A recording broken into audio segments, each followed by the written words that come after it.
Hi అండి, welcome back to Vamshikrishna food blogs. ఈరోజు వీడియోలో మీతో షేర్ చేసుకునే రెసిపీ గోధుమ రవ్వతో గుంత పొంగనాలు. ఇవి చాలా బాగుంటాయండి. పిల్లలు కూడా అందరూ ఇష్టంగా తింటారు. మీరు కూడా ఒకసారి చేయండి.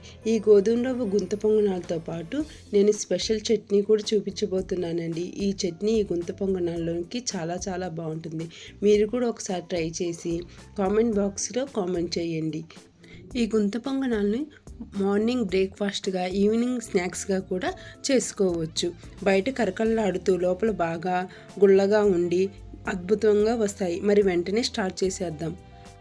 ఈ రెసిపీ కోసం ముందుగా ఒక బంగాళదుంప తీసుకొని దాన్ని ముక్కలుగా కట్ చేసుకొని పక్కన ఉంచుకుందాం. తర్వాత 1/4 కప్పు గోధుమ రవ్వ తీసుకొని 2 స్పూన్లు బియ్యం పిండి తీసుకుందాం. ఇప్పుడు ఒక మిక్సీ జార్ తీసుకొని మనం కట్ చేసుకున్న బంగాళదుంప ముక్కలు వేసుకుందాం. ఒకసారి మిక్సీ చేసేసుకొని తర్వాత గోధుమ రవ్వ, బియ్యం పిండి కూడా వేద్దాం.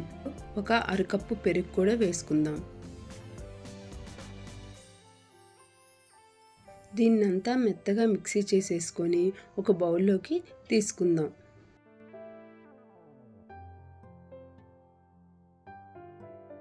దీనిలో రుచికి సరిపడా ఉప్పు వేసుకుందాం. నేను ఇంకా 2 చిటికలు సోడా ఉప్పు కూడా వేసానండి.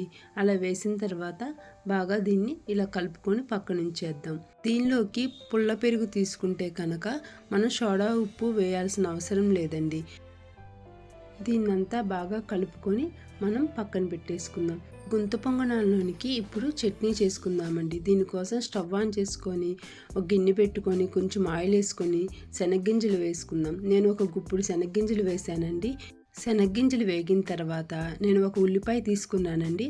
ఆ ముక్కలు వేసుకున్నాను. 7-8 ఎండుమిరపకాయలు. వీటిని 2 నిమిషాలు వేయించిన తర్వాత నేను 4 టమాటాలు తీసుకున్నానండి. వాటిని కట్ చేసుకొని ఇప్పుడు దీంట్లో వేసేసుకుంటున్నాను. వీటిని కూడా బాగా మగ్గనివ్వాలి. అంటే టమాటా ముక్క మెత్తబడేంత వరకు వీటన్నిటిని మగ్గనివ్వాలి. దీనిలో కొంచెం పసుపు, రుచికి సరిపడా ఉప్పు వేసుకోవాలి. వీటన్నిటినీ ఒకసారి కలిపేసుకున్న తర్వాత నేను కొంచెం చింతపండు తీసుకున్నానండి. అది కూడా పెట్టి మూత పెట్టేసి 5 నుంచి 10 నిమిషాల వరకు వీటన్నిటిని మగ్గనివ్వాలండి. చూడండి, ఇప్పుడు టమాటో ముక్కలు కూడా బాగా మగ్గిపోయినాయి. ఇప్పుడు వీటిని తీసి పక్కన పెట్టేసుకుందాం. ఈ ముక్కలన్నీ చల్లారిన తర్వాత ఒక మిక్సీ జార్ తీసుకొని ఈ ముక్కలన్నిటిని దీంట్లో వేసుకుందాం. ఇలా ముక్కలన్నీ వేసేసుకున్న తర్వాత కొంచెం జీలకర్ర వేసుకుందాం. అలాగే వెల్లుల్లిపాయలు కూడా వేసుకుందాం. మీకు కావాలంటే వెల్లుల్లిపాయలు ఇంకొంచెం ఎక్కువ వేసుకోవచ్చండి. ఇలా వీటన్నిటిని మిక్సీ చేసుకున్న తర్వాత ఒక బౌల్లో తీసుకుందాం. చట్నీ తాలింపులోకి కేవలం జీలకర్ర, ఆవాలు, కరివేపాకు, ఇంగువేనండి. ఇంకంతేనండి. నేనైతే తాలింపులోకి అయితే ఇవే వాడతాను. ఈ చట్నీలోకి ఆవాలు, జీలకర్ర, కరివేపాకు వేస్తేనే చాలా బాగుంటుందండి. ఇప్పుడు వీటన్నిటిని మంచిగా కలిసే విధంగా కలుపుకోవాలి. అంతేనండి, రుచికరమైన చట్నీ అయితే రెడీ అయిపోయింది. ఈ చట్నీ స్పెషల్గా గుంత పొంగనాల్లోకి అయితే చాలా బాగుంటుందండి. మనం పిండి పక్కన పెట్టుకున్నాం కదండి. ఆ పిండిలో సన్నగా తరిగిన ఉల్లిపాయ ముక్కలు, కొంచెం పచ్చిమిరపకాయలు, క్యారెట్ తురుము, అలాగే జీలకర్ర వేసుకుందామండి. తర్వాత కొంచెం అల్లం ముక్కలు కూడా వేసుకుందాం. ఈ అల్లం ముక్కలు వేయటం వల్ల చాలా టేస్ట్ అనేది చాలా బాగుంటుందండి. తప్పకుండా మీరైతే అల్లం ముక్కలు అస్సలు మిస్ చేయొద్దు. ఇవి వేసేసి మొత్తాన్ని ఒకసారి కలిపేసుకుందాం. ఈ హెల్దీ అయిన గుంత పొంగనాలు చాలా బాగుంటాయండి. పిల్లలకు ఒకసారి చేసి పెట్టామంటే మళ్ళీ కంపల్సరీ అడుగుతారు. దీనిలో క్యారెట్, అల్లం అస్సలు మిస్ చేయొద్దండి. కలుపుకున్న తర్వాత గుంత పొంగనాల ప్యాన్ తీసుకొని ఆయిల్ వేసి అది వేడైన తర్వాత పిండి కొంచెంగా వేసుకుందాం. అన్నిట్లో పిండి వేసిన తర్వాత కొంచెం ఆయిల్ అనేది దానిపైన వేద్దామండి. ఎంతో వద్దండి, జస్ట్ ఒక 2-3 డ్రాప్సే వేసేద్దాం. వేసేసిన తర్వాత దీనిపైన మనం మూత పెట్టి 5 నుంచి 10 నిమిషాలు ఉడకనిద్దాం.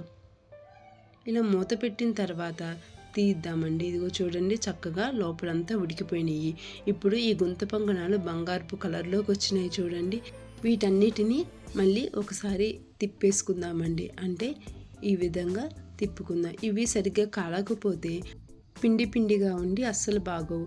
అందుకని స్టవ్ అనేది సిమ్లో పెట్టుకొని వీటిని వేయించుకోవాలి. వీటన్నిటిని ఇలా తిప్పుకున్న తర్వాత దీన్ని ఒక 5 నిమిషాలు ఉంచాలండి. మూత అనేది ఏమీ పెట్టుద్ది. 5 నిమిషాలు అయిన తర్వాత చూడండి, అన్ని గుంత పొంగనాలు చక్కగా బంగారపు కలర్లో వేగినాయి. ఇప్పుడు వీటన్నిటిని ఒక ప్లేట్లో తీసేసుకోవటమేనండి. అంతేనండి, చాలా సింపుల్గా ఈజీగా హెల్దీ అయిన గుంత పొంగనాలను చేసేసుకోవచ్చు అండి. గోధుమ రవ్వతో చాలా ఈజీగా గుంత పొంగనాలు వేడివేడిగా రెడీ అయిపోయాయి. ఈ గోధుమ రవ్వతో గుంత పొంగనాలు చాలా టేస్ట్ అనేది బాగుంటుందండి.